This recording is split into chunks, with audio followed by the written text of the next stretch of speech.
சாரா ஜஸ்மினை தேடிய இந்திய புலனாய்வு பிரிவு, வெளியாகியுள்ள பரபரப்பான தகவல்கள். சவால்களை வெல்வார் அனுர, முன்னாள் அமைச்சர் மனுசன் நம்பிக்கை. இலங்கைக்கு பெருந்தொகை எரிவாயுவை ஏற்றிய கப்பல் இன்று வருகை. சேந்து ராஜபக்சவின் சிகை அலங்கார பெண் உட்பட ராஜபக்சக்களின் நெருங்கியவர்களுக்கு வழங்கப்பட்ட வீடுகள். மத்திய கிழக்கில் தீவிரமடையும் போர் பதற்றம், இலங்கையை குறிவைக்கும் ஐரோப்பிய நாடுகள். செம்மணி மனித புதைகுழி அகழ்வுக்கு திகதி அறிவிப்பு. சிங்களமயமாக்கப்படும் யாழ்ப்பாண பல்கலைக்கழகம், மாணவர் தரப்பிலிருந்து குற்றச்சாட்டு. கொழும்பு துறைமுகத்தை பலம் வந்த அமெரிக்காவின் முக்கிய பிரதிநிதி. எரிபொருளை பதுக்கிய மூவர் கைது செய்யப்பட்டனர். தொடர்புடைய விரிவான செய்திகள். உயிர்த்த ஞாயிறு தாக்குதலுக்கு இந்தியாவின் தலையீடு தொடர்பில் இந்நாள் அமைச்சர் நலிந்த ஜெயதிச கடந்த காலங்களில் பல விடயங்களை குறிப்பிட்டிருந்தார்.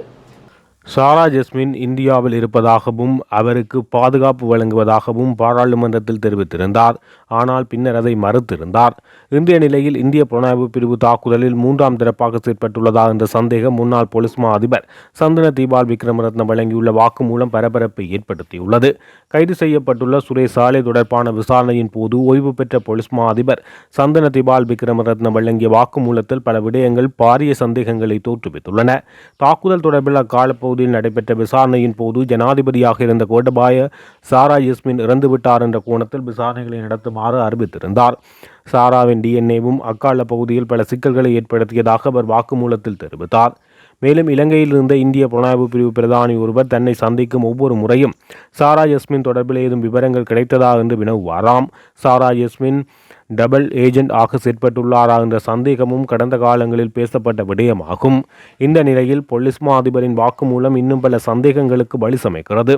அவர் வழங்கிய வாக்குமூலத்தில் மேலும் தெரிவித்துள்ளது, இந்திய புலனாய்வு பிரதானி சாரா ஜஸ்மின் உயிரோடு இருக்கிறாரா அல்லது இறந்து விட்டாரா என்ற தகவலின்படியே அடுத்த கட்ட செயற்பாடுகளை நகர்த்த முடியும் என தெரிவித்துள்ளார். அவர் என்னை பல தடவைகள் சந்தித்த சந்தர்ப்பங்களில் சாரா தொடர்பில் வினவியதாக குறிப்பிடுகிறார். அதன் பின்னர் அவர் தன்னை கடைசியாக சந்தித்த போது இவ்வாறு தெரிவித்திருக்கிறார். சாரா ஜஸ்மின் தொடர்பில் டெல்லி தரப்பு தகவல்களை கூறுவதாக குறிப்பிட்டுள்ளார். இவ்வாறு அவர் வாக்குமூலத்தில் பல விடயங்களை தெரிவித்துள்ளார். ஏன் சாரா ஜஸ்மின் என்ற புலஸ்தினி மகேந்திரன் இவ்வளவு முக்கிய புள்ளியாக திகழ்கிறார் என தொடரும் விசாரணைகளில் தெரிய வரலாம் என தெரிவிக்கப்பட்டுள்ளது. நாட்டின் தற்போதைய சவால்களை ஜனாதிபதி அனுரகுமார திசாநாயக்கவினால் வெற்றிகரமாக எதிர்கொள்ள முடியும் என தாம் நம்புவதாக முன்னாள் அமைச்சர் மனுஷ நாணயக்கார தெரிவித்தார். அவர் மேலும் தெரிவிக்கையில், நாட்டின் தற்போதைய நெருக்கடி நிலை என்பது ஒரு உலகளாவிய ரீதியான சவாலாகும். இந்த உலகளாவிய சவாலினை மீண்டும் நாடு ஒரு வீழ்ச்சிக்கு செல்லாமல் பாதுகாப்பதில் நாம் எப்போதும் கவனம் செலுத்தி வருகிறோம். எனவே எந்த ஒரு காரணத்துக்காகவும் இந்த நெருக்கடியான காலகட்டத்தில் அரசு தோல்வியடைய வேண்டும் என்று நாம் ஒருபோதும் நினைக்கவில்லை. நாட்டின் மக்கள் தற்போது ஒரு புத்திசாலித்தனமான தீர்மானத்தை எடுத்துள்ளனர். பட்டதாரிகள், விசேட நிபுணர்கள், விரிவுரையாளர்கள் மற்றும் பேராசிரியர்கள் என பல்துறை சார்ந்த அறிஞர்களை உள்ளடக்கிய 159 பேர் கொண்ட பலமான குழுவை அவர்கள் பாராளுமன்றத்துக்கு அனுப்பியுள்ளனர். ஜனாதிபதி அனுரகுமார திசாநாயக்க வரலாற்று சான்று காட்டி பேசக்கூடிய சிறந்த ஆற்றல் கொண்டவர். அத்துடன் பாராளுமன்றத்தில் நீண்டகால அனுபவம் கொண்டவர். எனவே மக்களால் தெரிவு செய்யப்பட்ட இந்த 159 அறிஞர்களுடனும் இணைந்து அவர்களது ஆலோசனைகளை பெற்று இந்த நெருக்கடியை அவரால் வெற்றிகரமாக கையாள முடியும் என நாம் நம்புகிறோம்.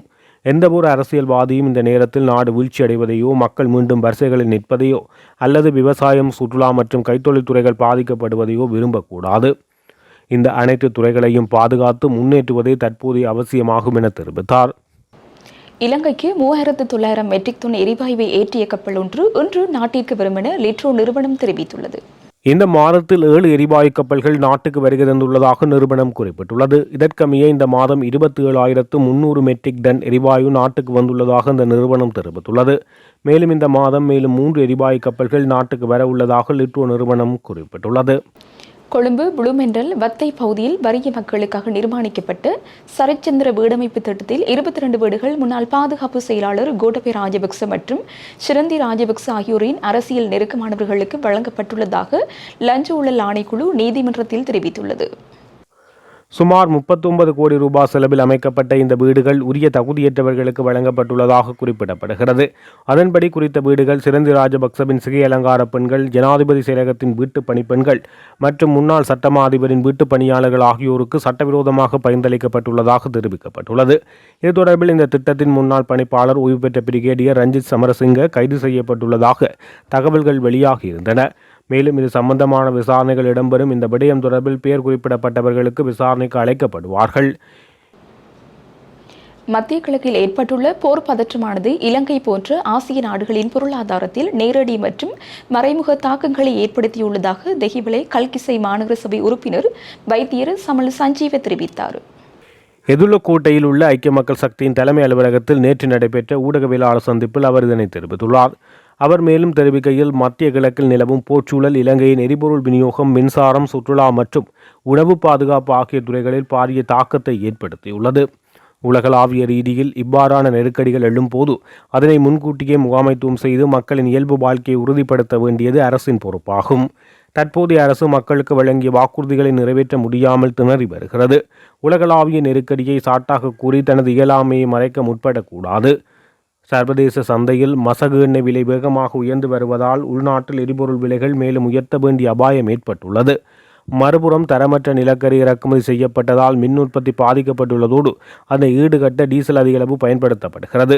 இவ்வாறான தரமற்ற நிலக்கரி இறக்குமதிக்கு பொறுப்பு கூற வேண்டிய எரிசக்தி அமைச்சருக்கு எதிராக ஜனாதிபதி இதுவரை எந்த சட்ட நடவடிக்கையும் எடுக்கவில்லை என்பது கவலை அளிக்கிறது. எரிபொருள் மற்றும் எரிசக்தி நெருக்கடியானது அடுத்ததாக உர நெருக்கடிக்கு வழிவகுக்கும். உரங்களின் விலை அதிகரிப்பால் உணவுப் பொருட்களின் விலை உயர்ந்து இறுதியில் நாட்டில் பாரிய ஊட்டச்சத்து குறைபாடு ஏற்படும் அபாயம் உள்ளது.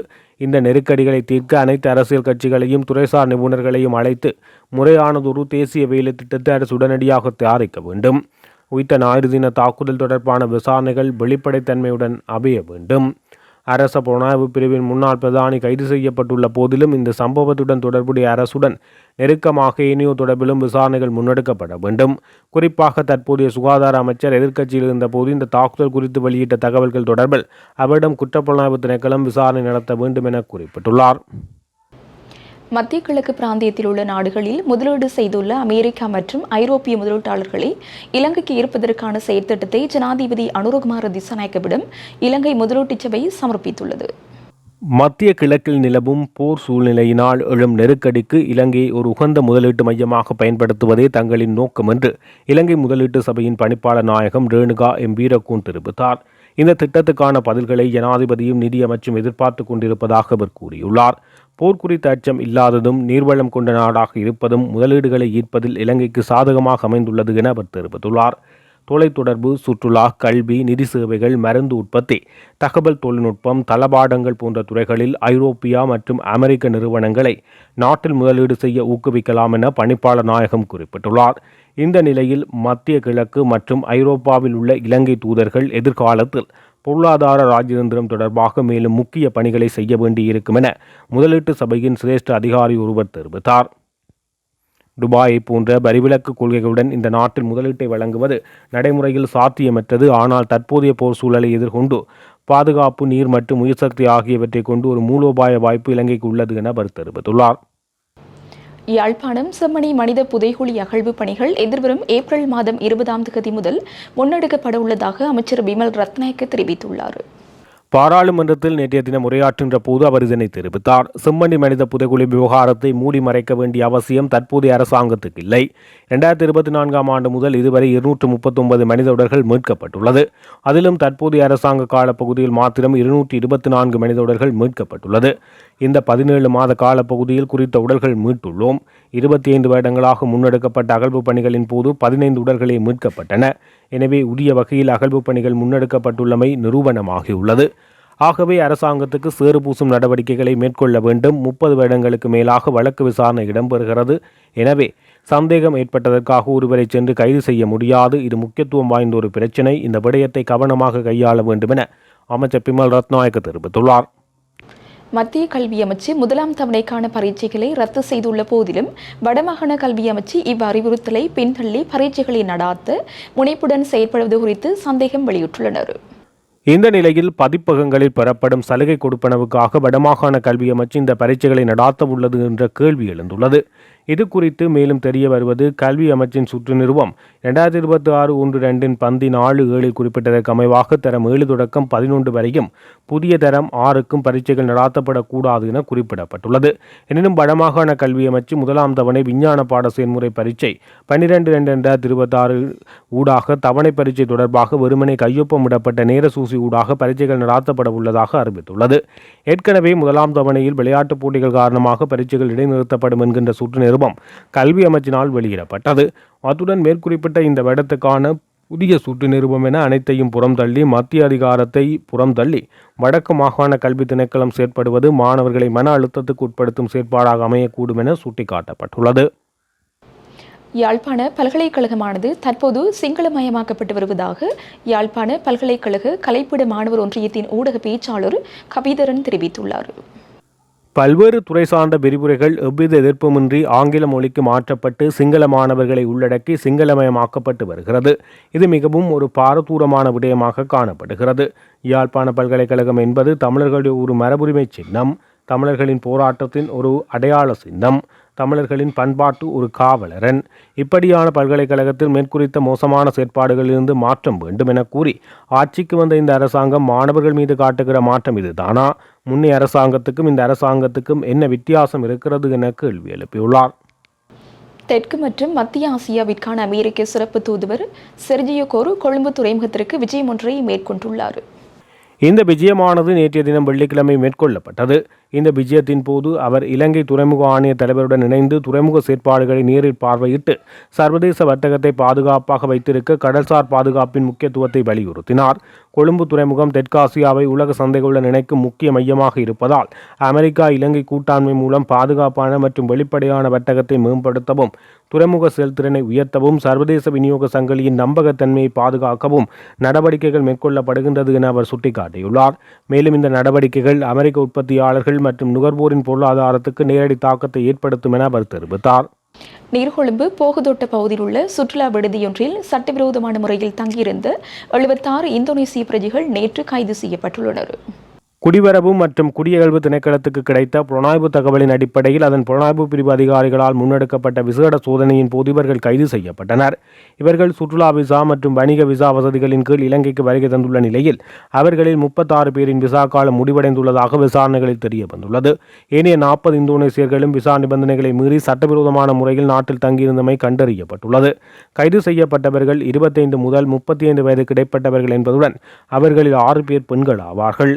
குடிவரவு குடியகல்வு திணைக்களத்தின் கட்டுப்பாட்டாளர் நாயகம் சமிந்த பதிராஜாவின் அறிவுறுத்தலின் பேரில் இவர்கள் தற்போது வெளிசர தடுப்பு முகாமில் வைக்கப்பட்டுள்ளனர். இவர்களை விரைவில் நாட்டிலிருந்து வெளியேற்றுவதற்கு நடவடிக்கை எடுக்கப்படும் என குடிவரவு குடியகல்வு திணைக்களம் தெரிவித்துள்ளது. இலங்கையில் எரிபொருள் நெருக்கடி நிலவும் நிலையில் சட்டவிரோதமான முறையில் எரிபொருளை பயன்படுத்திய 3 கைது செய்யப்பட்டுள்ளதாக தகவல் வெளியாகியுள்ளது. அதன்படி சட்டவிரோதமான முறையில் எரிபொருளை வைத்திருந்தமை, விற்பனை செய்தமை மற்றும் போக்குவரத்து செய்தமை தொடர்பில் 3 வெவ்வேறு சம்பவங்களுடன் தொடர்புடைய 3 இவ்வாறு கைது செய்யப்பட்டுள்ளனர். நேற்று மாலை ஹங்பெல களுத்துறை வடக்கு மற்றும் கொட்டாஞ்சேனை ஆகிய காவல்துறை பிரிவுகளில் வைத்து இவர்கள் கைது செய்யப்பட்டுள்ளதாக தெரிவிக்கப்படுகிறது. ஹங்பெல காவல்துறை பிரிவுக்குட்பட்ட எமுல்கம பகுதியில் மேற்கொள்ளப்பட்ட சோதனையின் போது அனுமதி பத்திரமின்றி 645 லிட்டர் டீசலை வைத்திருந்த 31 வயதுடைய நபர் ஒருவர் கைது செய்யப்பட்டார். களுத்துறை வடக்கு காவல்துறை பிரிவின் போசிடப்புற பகுதியில் முன்னெடுக்கப்பட்ட சோதனையில் அனுமதி பத்திரமின்றி 35 லிட்டர் 500 மில்லி லிட்டர் பெட்ரோலை வைத்திருந்த குற்றச்சாட்டில் 32 வயதுடைய சந்தேக நபர் ஒருவர் கைது செய்யப்பட்டார். கொட்டாஞ்சேனை காவல்துறை பிரிவின் புளுமெண்டல் பகுதியில் லோரியொன்றின் மூலம் அனுமதி பத்திரமின்றி 2000 லிட்டர் டீசலை கடத்திச் சென்ற 25 வயதுடைய சந்தேக நபர் ஒருவர் கைது செய்யப்பட்டார். இந்த சம்பவம் தொடர்பான மேலதிக விசாரணைகளை அந்த காவல் நிலையங்களில் மேற்கொண்டு வருகின்றமை குறிப்பிடத்தக்கது. இத்துடன் ஜெஃப்னக்லரியின் மதிய நேர பிரதான செய்திகள் நிறைவடைகின்றன. மேலதிக செய்திகளை அறிந்து கொள்ள www.jeffnaclery.lk என்ற இணையதளத்தின் ஊடாக இணைந்து கொள்ளுங்கள்.